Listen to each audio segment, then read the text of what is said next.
Hey everyone, this is David Brown, and in this video I want to answer the question, how many days off do you get as a Hawkwatch counter? So this really depends on where you're working.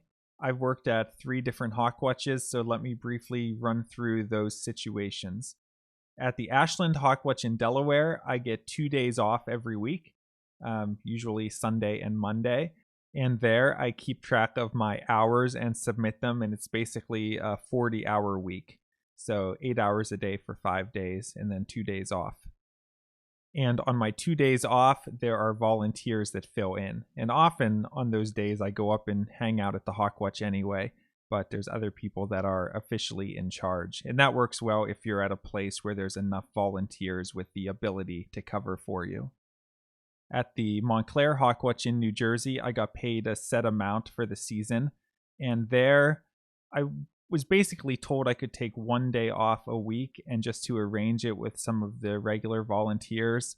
I don't think I took that much time off. I took a few days off throughout the season. I can't remember how many, but it definitely wasn't once a week.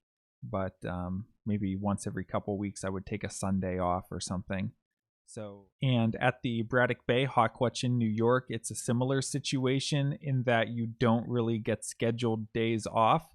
And I'll be honest, most of the people who work at a Hawkwatch like Braddock Bay don't want days off. If you get to work at such a great birding spot, you want to be out birding every day and take advantage of it, even if you're completely burned out by the end. So I think in the 2 seasons I've done at Braddock Bay, I've had 1 day completely off that I didn't go to the Hawkwatch, and then maybe a couple days each season where it's been rainy and I've only gone out for like 1 hour, or I've just gone out to see what was happening. So there's enough bad weather that you have shortened days that you don't really get burned out. And some of the volunteers have made it clear to me that if I ever need a day off or want to take a day off, that they can cover for me. So I think that's the understanding at a lot of Hawkwatches. Like if you need a day off because you need to go do something, or you just need a day of rest, there's someone that'll step up and cover for you.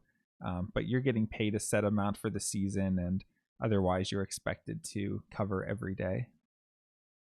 And when you're looking for a Hawkwatching job, that will usually be explained in the job description, or in the interview they'll explain what the situation is. But most of these jobs are only 3 months, so you can usually make it through 3 months working every day. At least I've never had it be an issue. Now in the spring it's a little bit more of an issue because the days are getting longer and longer and longer. So by the end, when you've worked 90 straight days, they're the longest days. It's the peak, it's May. The birding is so great, you want to get up early every day. So compare that to the fall, though, where the best birding might be early in the season, and then as you're getting farther into the season and maybe a little burned out, the days are shorter, the nights are longer, so it's less of an issue in that case. I think another thing that goes into it for me is that I like to sort of be a completionist. I don't want to take a day off and then that be the day that I miss the really good rarity that shows up. So I'd rather just hang out at the Hawkwatch just so I don't miss anything. Okay, I hope that answered the question about getting days off for Hawkwatching jobs. If you have any questions, you can leave them in the comments. This is David Brown. Thanks for watching.